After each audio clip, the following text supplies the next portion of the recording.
باب 5 فصل 5 درس 2 كمنهاج المسلم. المادة الثالثة عند تستقرن في العارية نيوتين في لبال. أولا تعريفها كفي أن نقول إن كويتي لبال. العارية لبال هي دون الشيء كهون يؤطى جنان لمن ينتفع به أمنا نفتر عند زمنا إن الزمان ثم يرده في ربتي أرتر كان يستعير مسلم ونجل لبتا wononde julɗo luɓoto min akhara e immorde julɗo go'o immorde goɗɗo go'o gala man karambol masalan yaktubu bi fi yo windirgol aw sawban ma concol yalbusuhu fi yo ɓornogol summa yaruddahu refti o artirangol. Saniyan hukmuha ñawre mum nden al ariyatu luɓal mashru'atun ko sar'ina ɗum bi qawlihi ta'ala wa ta'awanu alal birri wattaqwa wa qawlihi ta'ala wa yamna'una al ma'un ayal ɓeno salo luɓugol miran hoy wallitorkoy وبقوله صلى الله عليه وسلم سبما كن لا بل كن عارية اللبال نون مسيدك ألف دي مضمونة تنين كفوت جيد سبنها يبا قال ذلك بما كان لصفوان بن أمية لما استعار منه تمان ألوبينو يجونغ نلادو أدرعا كويتكم أدرعا وقال بما كي أغصبا وقال أنسي إني أغصبا كجرت يا محمد وبقوله sabu mako nelaɗo Allah sallallahu alaihi wasallam ma min sahibi iblin ala jongeloɗi wala baqarin wala na'i wala ganamin wala dammi la yu'addimu tata ittata haqqaha haqqe mum on bimana zakka mum on illa o ge adalaha sona o joɗɗini royti ɗum yawmal qiyamati ñande dargal bi qa'in ɓarɓarin e boowal ñiɓungal tatawahu ɗum yaaɓamo zatu zulafi ko yaaɓiramo ko mari kon kormoje muɗum bi zulfi ha kormoje mum ɗe wa tanhuhu juroramo zatul qarni jomira ɗum galaɗi ɗin mbi qarni ha galaɗi mum ne laysa fiha ala e muɗum yawma idin nde ñande jamma on ko ngumawe wala jamma on nge mara taape mara kormoje mi mana laaɓuga koyɗe newɗumba koyɗe wala maksuratu qarni wona helumba alatu qulnami inni asa ya rasulallah ma haqqoha kon ɗon haqqe mum o ɗale maki itraqu faliha ko luɓugol ngaari muɗum ndin si goɗɗo inni luɓa ngaari ma ndin jannana lan ñalbi an ɗi luɓama wa i'aratu dalwiha e luɓugol ko ɗum woni itraqu faliha ko ƴawgol ga'i muɗum ɗin o yaratu dalwiha e luɓugol ga'i muɗum ɗin ko gotum wa min hataha e ɓirgol ɗi e okkugol ɗi wa halbaha e ɓirgol ɗi alal ma'i e hoore ndiyam wa hamlun alayha e rundugol e hoore majji fi sabilillahi fi ɓantugol lawdin Allah subhanahu wa ta'ala.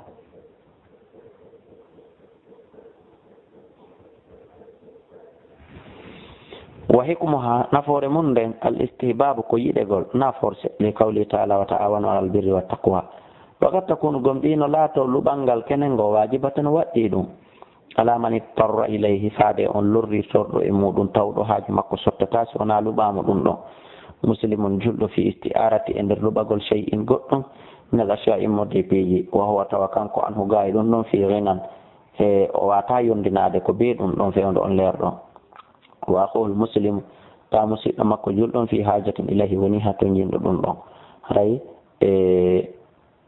wa huwa tawa kanko julɗon anhu gaayi ɗum ɗon fi ghinan mo wawi yondinade e gaayi ɗum bimana mo wawi wurude tan ɗum ɗon fewndon leerɗo mo wawi wurude e ɓaawo mum tawa noon wa aqul muslim musidɗo makko julɗo on fi hajatin ilahi mo ha to jimi e ɗum awa ɗon aray luɓangal noon a wajibi. Salisan ahkamuha ñawre mum de ahkamul ariya ñawre luɓal hiya ɗum awalan aranun ɗum la yu'aru luɓatake illa shay'un mubahun so wona hunde dajinde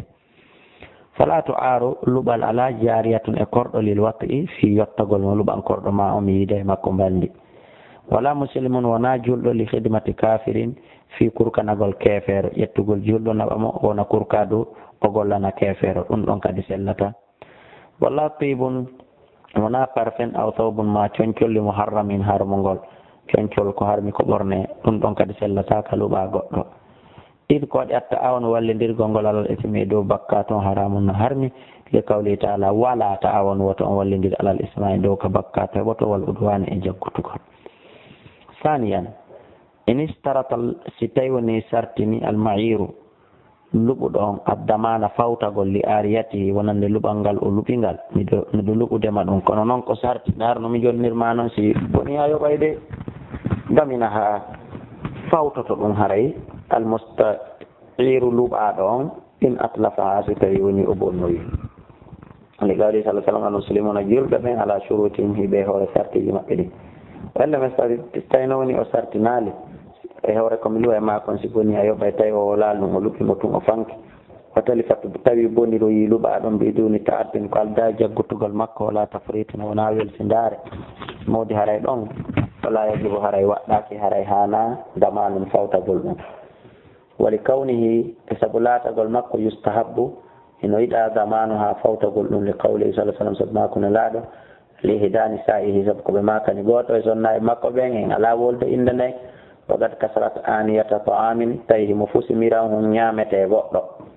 بماكي كاريجو أي أفوسي ميران أويا أون أهب نيامته أون طعام بطعام وآنية بآنية أيو باي نيامته أون ير نيامته أويا مهب أون أيو باي ميران أون ير ميران مفوس قدوان دهتو ويبكت وإن تلفت استيوني بني بتعد سبجب تقول أو تفريط ما ويلسن دقل أي في كلا oya innano enele ayobay haray dominat e fawtoto be misila yer mum aw qimatiha ma yer mesure mum li qawli sallallahu alaihi wasallam ala yadihi no fawi jungo go ma khadat ko jetti kon hatta to albi o hango yonnita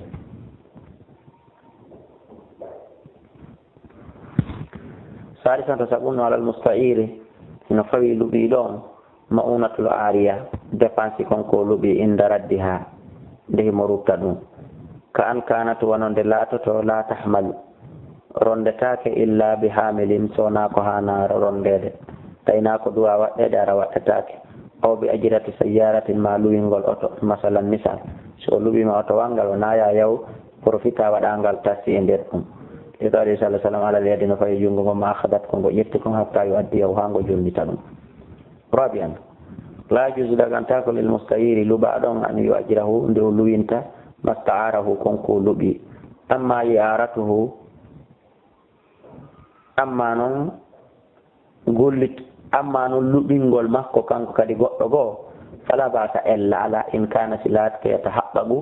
إنه حقنا رضا المعير له ولاية كدوني مولوبي أون ستاي عندي مولوبي دا أون هم بتكي لبي غو مستطامو هراي إلا لا وإلا سونادum fala haray o haray hana haray alubatamo khamisan in aaraha itan sawni ulubike zarden liwadi khashdin fi wadugol peccal masalan misal fala yujuda gotaf an yarji'a de rutata fi ariyati e der lubal makkungal hatta yasqutal jidaru hadim bangal yana fakada ko non kadi man aara ardan kala lubi do leydi li zarati fi remgol fala yarji o ruttata hatta yuhsada zaru hanga samban sonye lima fi dal kasab kon ko min al idrar immorde lorri torgol bil muslurgol bil muslimi julon ko wadul haram ko hanudu sadisan jega bonno man aara ariyatan kala lubi do lubal ila ajalin ha ila jal istabulahu maydana mo alla ya tuluba raddaha ndew daddirtaake jonnotugol dum kala lubudo lubal ilajane ha ilajal istabulahu no yidanama kanko lubudo Allah ya tulubande o yamta taradda ha jonnitegol ko lubi ko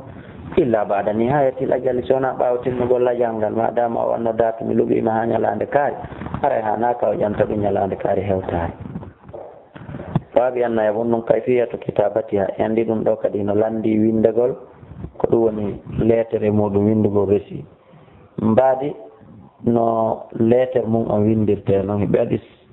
salisan ley be ni la farqa bayna lafzin haray difference wala hakkunde kongongol kayfiyatu ko yete kon kayfiya wa surati ko yete kon baadi wo foko goto aw no mudujin bay on andi di letter ji bawto foko on de wiide ko surati kitabatiha to non en inni kayfiyat kitabatiha ko tan sikku aw haray dum to no wadi difference foko arten kadartu men do hino ɓaawo on tigi waɗi bisimillah yetti Allah ara fulan kaari luɓi fulanan kaarijo ma dakara ko ko janta annahu wonde ɗum ɗo lahu ko wonande mo o wiyati hino e junngo makko ta so tasarrufi no ley ko e ferli sande makko fadalka ɗum ko luɓe jami uddari fulani ko galle nokkel kaari ɗen fof awil garsil fulani ma tutateri ndin nokkel kaari awi sawbi kada ma coñcol wayitgol ni ala an yaskuna nde e dow nde o hoɗata o yalbasa ma o ɓorno o yerkaba ma o waɗɗo haadal madkura nde hunde yantande ɗo ila muddati kada ha e sa'i ni aw masafati kada ma ha e nder sagara ni kariyatan luɓal sariyatan sellungal jaisatan dagingal madumunatan fawtangal si boni o yoɓay mardudatan jonnitetengal mo adda tan tottetengal wa sallama fulan kaari kadi jaɓi almu'ir ko luɓa kon ila fulan e almu'iri luɓugol ila fulani faade kaarijo almusta'iri luɓugol ngol addabata mbaɗo dabe almadkurata jantama fata sallama ha o jaɓimba tasalluman jaɓande wa sallama fulan yiltoɗen seeɗa kaari jaɓi almu'iri luɓaɗo on ila fulanin faade kaarijo almusta'iri luɓagol ngol addabata dabe almadkurata jantamba fata sallama o jaɓimba tasalluman shar'iyan jaɓande shar'inande wa sarata ɗum lanni wontude biyadi e jungo makko ngol alal hukme dow ñawre almashruhi sar'inande e alahu sar'inande nden ka dow ɗerol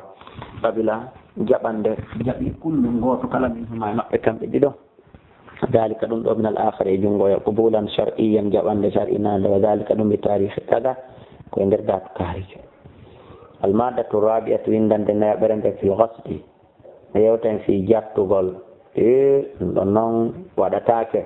ko ɗum ɗon wowliraga ko fi haɗore andingol en ɗum ko accete ɗum wona waɗete ɗum wono ɗum ɗa yewtirano yo yette baɓe awalan tarifuhu andingol en alghasbu jattugol huwa ɗum al istila'u ko wurtagol tun ala malil hayri dow jawdi goɗɗo goo gaharan ka doole ɓe gayri haqqin gaharan ka jattugol ɓe gayri haqqin ko alda e haqqe wa dalika ɗum kan yastawliya ko nde wurtoto ahadin goɗɗo ala daari ahadin e dow galle goɗɗo fayeskuno a hoɗa e majje nina man o landaka o nelaka o disaki aw dabbatin ma e dabewa ahadin goɗɗo goo fayar ko baha o waɗɗo mba saniyan hukumuhu ñawre mum nden alghasbu jattugol muharramun ko harmono le qawlillahi ta'ala wala takulu kuni wata o ñaamo amwalakum baynakum bil batil wa qawli rasuli ala fame inna dima'akum andeno ƴiƴe mon ɗen wa amwalakum e jawle mon ɗe alaykum e dow mon haramun ko harmo ɗum wa qawli e makko nelaɗo sallah sallam man iqtata'a kala taƴuɗo min al ardi immorde leydi goɗɗo shibran yeru cuɓal goye yer cuɓal na ferema si woni parcelle ma woni hectare ma woni métre goto julman e hawre tooñi to wigahu ɗum tagganoytemo yawmal qiyamati ñande darga min saabi addina ha ka leyɗele jeɗɗaɓe ɗen fof ɗum tagge oronde teddugal makko wa qawli sallah sallam makko nela la hellu dagata ko maalu imori en jawdi neɗɗo usibin julɗo illa an tebi nafsi sowona gayi wela e wonki makko hare koye hoore ɗum sowona ɗum haara dagatako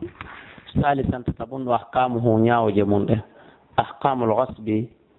ñawore jattugol hiya ɗum awalan ta'dibul ghasibi bimana ko ni'ugol jattuɗo on li haqqillahi fi haqqi Allah on ta'ala bisijini sabu nangugol mo soka aw darbihi ma piigol mo sajira lahu ka ñaaɗangol mo wali amsalihi e huugol mo sifa ɗum kala ko tata so waɗama ɗum ɗo yagginaymo ko alda e waɗugol mo ko ɓuri ko mérite bakkato makko waɗamo ɗum saniyan yajibu no waɗi alal ghasibi e dow jatto ɗon raddu jonnotugol maktasabahu konko jatti o in talifa si boni fi yadi ka jungo makko daminahu o fawtoto ɗum bi misli sifa mu net in kan law silatan ke ɗum masalun sifa aw bi qimati ma ɗum yeru muɗum salis man irtasaba kala jattuɗo shay'an goɗɗum fa asabahu heɓi ɗum bi aybin ayibe fawwat haray timminte ala sahibihi e dow jommuɗum algarada fandude nden min immorde makko raddaray o jonnita misalahu sifa mum wa akhada o ƴetta maktasabahu konko o jatti ɗum wa abahu o aybini bimana kanko hetta ko o ƴetti o aybini kon bonni kon jungo makko o jonnita o yakko hisi o in ta'addara si ɗum gantinike raddahu o jonnitamo qimatan naqsi e embere ko ɗuyti kon maahu wondude e ko timmi kon bimana haray ndara e bere ko boni kon e muɗum yoɓa ɗum ɗo wattida e embere ko hisi ko lutti kon jonnita o yak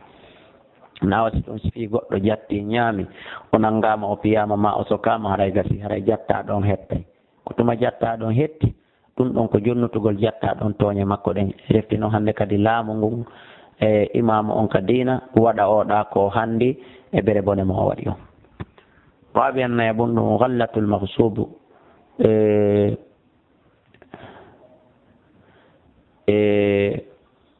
tono ko jatta kon taraddu ɗum ko jonnitete ɗum ma wondude e muɗum kamilata no timmiri masalan jatta goɗɗo mbewa duño wona ɗon ha mbarima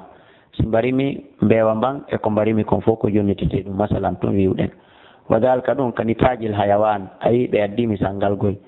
wano tono mum munte aw gallatal asjari ma ɗum dimɗe leɗɗe aw ajrati dabbati ma ɗum luwingol daaɓewa masala misal wujja ɗo taxi goɗɗo luwina kun haray kun hettoto e kala kadi mbuuɗi ko kun naade kon ila ñande ila ñande jattuɗa kun masalan hamisan jomum in kana silati almaksubu ko jatta kon ardan ko leydi tawi fa bana fiha on tigi mahi e nder leydi algasibu jatta ndin aw garasa ma o tuti leɗɗe ton lazimahu haray no waɗɗimo hadumol binahi muncugol maadi ndi wagalul asjari e ɓurugol leɗɗe ɗen wa islahul ardi moƴƴintina leydi ndi handi feppa allate nden fasudat bonirde bil bina'i sabu maadi ndi awil garasi ma bonirde ma sabu ko tuta kon ha moƴƴa jonnita mo jatti on leydi ndi wa inchaa so tawi noon woni hino yiɗi e wa inchaa simo faala tarka o accama banahu ko mahi ɗon kon wayno o jonnitidi o yahi leydi makko ndin o yarlike aw garasahu ma ko tuti kon wakada o ƴetta o himo wawi accududude oya e maadiji jimɗo ko o mahi kon e leɗɗe ko o tuti kon wakada o ƴetta e jol leydi ndin qimatahu yeru valeur e ko tuti kon ma ko darni kon am ɗagan mesira ɗum wa dalika ɗum noon in radiya ko si welama de sahibul ardi jol leydi ndin mbihi e muɗum si wona ɗum ko oya bonnu cuuɗi makko ɗin ɓora cuuɗi makko ɗi leɗɗe makko ɗen oya hetta lendi ko si oya jaɓiran bursude de ko andi salah sallam saabu mako ne laaɗo laysa li irɗi alana li kawli salah sallam saabu mako ne laaɗo laysa li irɗi zalimin latanaki lakkire tuuñuɗo haqqun geɓal fus wimana tuuñuɗo yangi ko waɗi nder ton kon o mara haqqe e muɗum sadi tan jeega ɗum ɗum idatta jara so tawi woni njuluri algasibu jattuɗon mbima gasabahu ko jatti kon farabiha o tonike o heɓi tono ko jatti kon naadi tono raddahu o jonnitay tono on fop raddahu o jonnitay ko jatti kon jawdi nenere ndi ma rabi wondude tono ko naadi kon fof innatake modi ɓayle o yangike njuluri ɗum ɗo kan kadi ndaren ko jonnenmo toujours ko o hadise to ne laaɗo maki laysa li irɗi zalimin haqqun